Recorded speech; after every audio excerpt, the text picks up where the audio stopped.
Hier, je discutais avec Laura qui me suit sur Insta. On discutait à propos d'elle et de son métier. Et ce qu'elle me disait hier, c'est qu'elle avait un peu perdu sa vision en fait.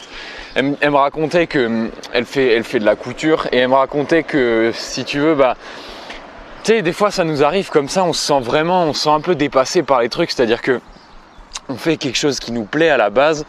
Et pendant tellement longtemps, on est dedans que, en fait, on sait plus. Enfin, tu sais, il se passe beaucoup de choses en fait finalement. Et aujourd'hui, il y a le stress. Bon, bien sûr, il faut gagner de l'argent. Il y a les clients. Il y a vouloir bien faire, tout ça. Et puis, quand quand on accumule tous ces trucs-là, si tu veux, et qu'on se perd finalement dans ce qu'on fait, même si à la base on fait quelque chose qu'on adore, tu vois, ça devient super difficile de gérer cette situation-là parce qu'on se sent perdu. On a l'impression d'être dépassé. Et puis, ce qui peut être très difficile aussi, c'est que souvent dans ces moments-là, en fait, on remet en question ce qu'on veut faire, si tu veux. C'est-à-dire que t'as beau être passionné, et moi je te parle de ça, parce que ça m'est arrivé plein de fois, tu vois. Mais ce qui m'est souvent arrivé, c'est que quand tu es dans le flow, tu vois, faire une vidéo par jour, raconter des trucs inspirants, et moi j'adore ça, moi je vis pour ça en quelque sorte. Mais au bout d'un moment, quand tu fais pas régulièrement le check avec toi-même, en fait, quand tu fais pas régulièrement, quand tu coches pas certaines cases, si tu veux, et pourtant moi je suis un peu anti ça, tu sais, moi je suis un peu j'ai toujours été anti objectif parce que je sais pas, je trouve ça un peu chiant, tu vois, et puis j'ai jamais été le type de personne à fonctionner avec une checklist ou à fonctionner en tant que ouais, dans ma vie j'ai coché ça, mais bon, effectivement des fois ça fait du bien. Et le truc c'est que parfois on peut perdre la vision finalement. Et j'ai pas pu répondre parce que hier il était tard. Et comment est-ce qu'on peut réagir dans cette situation-là? Parce que finalement ça peut nous arriver à tous en fait.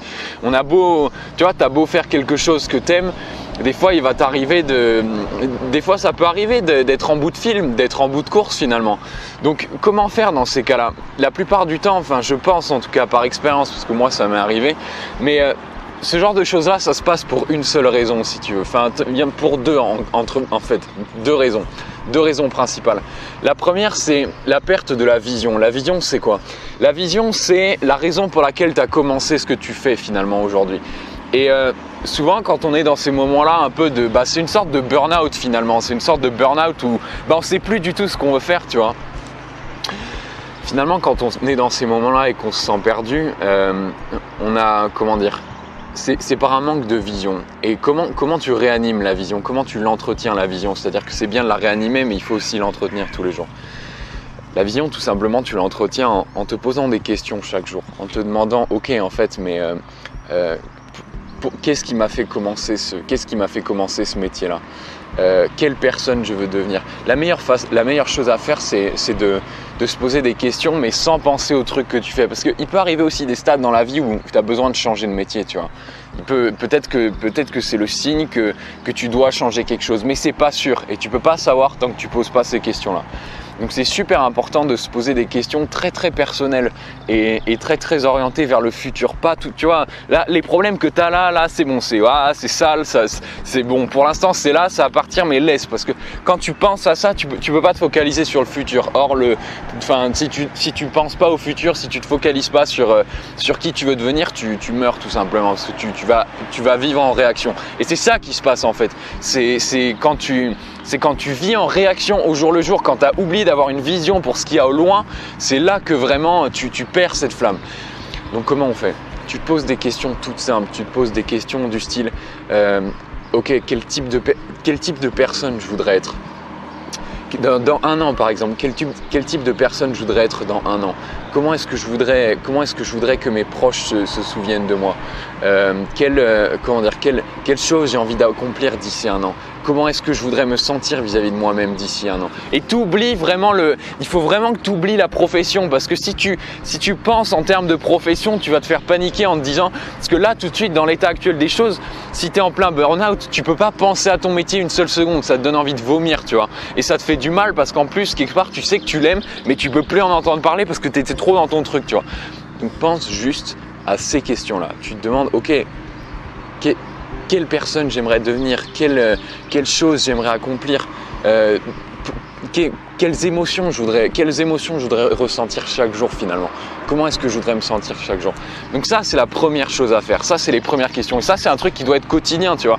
Et ça va te permettre de… Bon, bien sûr, il y a des techniques beaucoup plus avancées, on en reparlera, mais là, je peux pas trop te développer, tu vois, sinon ça va durer 3 heures. Mais pour développer ces checkpoints là, c'est super important de tous les jours, tu vois, se poser ces questions là. C'est un truc que tu peux faire le matin au réveil quand tu veux, mais il faut le faire parce que sans ça tu perds tu perds le fil finalement. Et la deuxième chose que tu peux faire, c'est que la plupart du temps, quand on se sent complètement débordé, quand on se sent vraiment quand on se sent noyé dans les tâches finalement, c'est qu'on priorise pas. Alors moi, je suis un expert de ça, vraiment, tu peux me croire.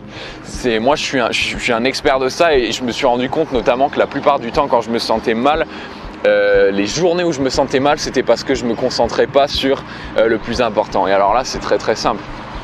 Là, c'est super simple. C'est tu dis, ok, dans mon activité, dans ce que je fais, je sais pas ce que tu fais, tu vois, mais dans ce que je fais, quel est le, tu sais, dans le fitness, tu as des exercices qui travaillent le core, tu vois. Le core, c'est quoi? C'est l'ensemble, tu vois. C'est des exercices que tu fais, par exemple, là, je suis en chaise, tu vois. Je suis juste sur mes mains et je contracte tout le core, tu vois, pour que ça tienne ensemble.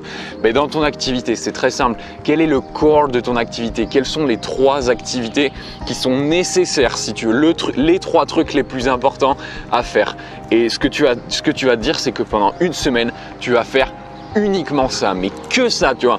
Tout ce qui est à côté, Instagram, les mails, enfin je sais pas si les mails, mais la plupart du temps, bon, les mails c'est pas non plus la vie, tu vois. Tu peux trouver un autre moyen de communiquer avec tes clients ou quoi, mais Instagram, les mails, les réseaux sociaux, les tâches ménagères, les courses, bon si il faut que tu bouffes, mais tu vois tous les trucs à part, c'est-à-dire que tu as le core là, tu vois, et tu sépares tout ce qui est à part et le reste tu l'envoies valdinguer.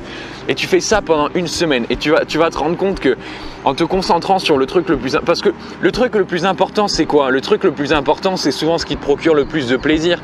Et la réalité, c'est que quand tu fais les choses les plus importantes, tu sens que tu as avancé, tu te sens productif, tu sens que tu as fait quelque chose. Alors que c'est vrai que… Et moi, je te parle de ça. Je suis l'expert, tu vois. Vraiment, je suis l'expert parce que bon, moi, mon truc, c'est les vidéos. Il y a plein de choses qui vont autour des vidéos, il y a Facebook, il y a Instagram, il y a les mails, il y a les machins, tu vois, c'est hyper chaud pour moi de rester concentré là-dessus. Mais je me suis dit, ok, c'est quoi les 3 trucs les plus importants? Pour moi, les 3 trucs les plus importants, c'est quoi? Faire une vidéo par jour, me former chaque jour, faire une formation par semaine. Voilà, terminé, tu vois. Et quand tu te concentres là-dessus, finalement le reste, tu peux le faire, mais une fois que tu as fini ces premiers trucs-là, et d'ailleurs ce que je te conseille, c'est de pas te remettre à toutes ces petites activités annexes tant que tu n'es pas à l'aise avec, tant que tu n'as pas pris l'habitude tout simplement de gérer le core d'abord, tu vois. Donc voilà, j'espère que ça t'aura aidé, et suis ce chemin-là si aujourd'hui tu as peur de, si aujourd'hui tu as vraiment peur de faire un burn-out, parce que ce serait tellement dommage, d'envoyer valdinguer une passion juste parce qu'on a perdu la vision, tu vois. Et moi, c'est un truc…